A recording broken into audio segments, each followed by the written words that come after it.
आपके चरणों में कोटि कोटि प्रणाम। महर्षि श्री जी की कृपा से YouTube के माध्यम से आपके दर्शन। हम पिछले 6-7 महीने से सत्संग भजन सुन रहे हैं। हमने आपको किसी सत्संग में बोलते सुना था कि कमर जोरों से कसनी है। जहां आप धर्म में भगवत भजन में लगोगे तो झटके आएंगे। गुरुदेव, हमारे साथ प्रतिकूल परिस्थिति आ गई। हमारे 6 साल का लड़का हमें छोड़कर चला गया। तो क्या ये हमारी परीक्षा है या हमारे कर्मों का? नहीं, उस जीव को उतने समय के लिए ही भेजा गया था और आपका कर्म उससे संबंध रखता है। उस जीवात्मा का कुछ, आज का सत्संग सुना है क्या?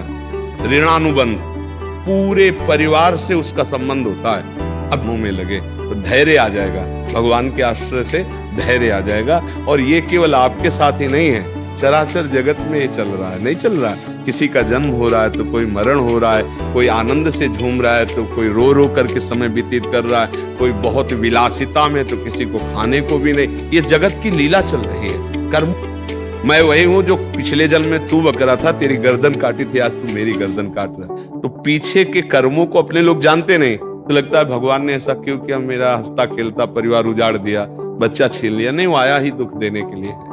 वो अपने ऋणानुबंध, अपने कर्मों का भोग भोगने, ये पक्का मानो। अब ना मानने पर दुखी हो जाओ, बकाया है ऐसा ही है। इसलिए नाम जप करो, भगवद आश्रित रहो। और देखो इसका नाम क्या लिखा है, भगवान ने दुखालयम लिखा है, नहीं अशाश्वतम नाशवान। यहाँ जो कुछ है, हाँ, उसको यही सब चिंतन होता है। ये घर छूट गया इतना बढ़िया, ये परिवार सब छूटा जाएगा, अब जाना कहाँ, उसको कोई चिंता नहीं, बस दुखालय से मुक्त हो जाओ। हमारा अंतिम जन्म हो, अगर जन्म हो तो कर्म बंधन से न हो, ज्ञान विज्ञान से संपन्न भगवान की भक्ति से युक्त जन्म हो तो बढ़िया है। ज्ञान में बहुत दुख है। सच्ची मानो, तुम्हारे हृदय की बात कौन दूसरा जानेगा कि जिसका पुत्र शयाना हो रहा है, खेल रहा है, हंस रहा है, मर गया, अब उसकी क्या स्थिति होगी? क्योंकि वो उसे सत्य मान रहा है। अब तुम्हारे हृदय के क्षोभ को केवल भगवान ही मिटा सकते हैं, दूसरा कैसे मिटा सकता है? तो भगवान से प्रार्थना करो और नाम जप करो। तुम तो अभी मान लो उतना ज्ञान, अर्जुन जी को पूरी गीता उपदेश की, इसके बाद उनका नष्टो मोह नष्ट हो गया। इसके बाद अभिमन्यु की जब मृत्यु हुई तो अर्जुन की दशा देख लीजिए, रो रो करके भगवान समझा रहे।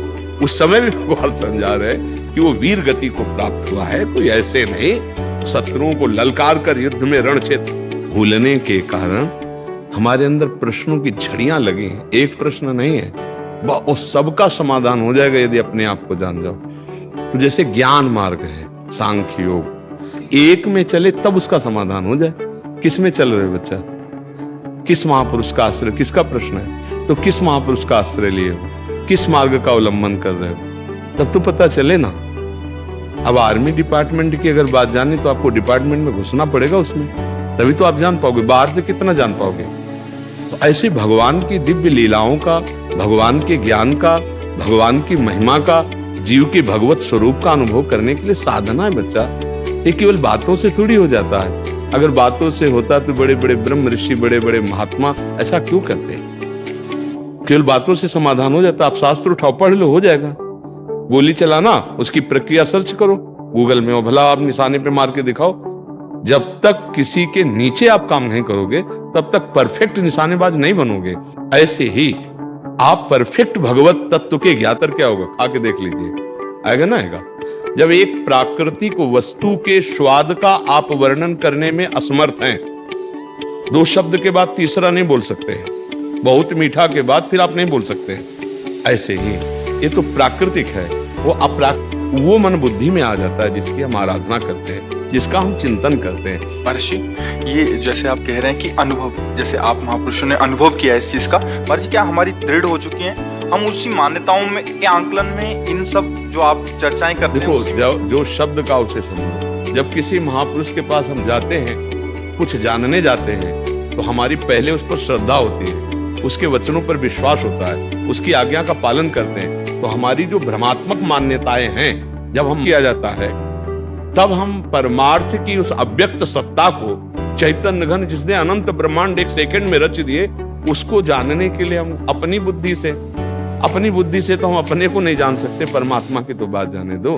ये केवल प्राकृतिक वस्तुओं का बोध कराती है, प्राकृतिक शरीरों का बोध कराती है। इस यंत्र में ताकत नहीं। जब आराधना करते हैं और परमात्मा इस बुद्धि में बोले तो नहीं बोले तो साक्षात भगवान बोल रहे हैं। क्या हुआ?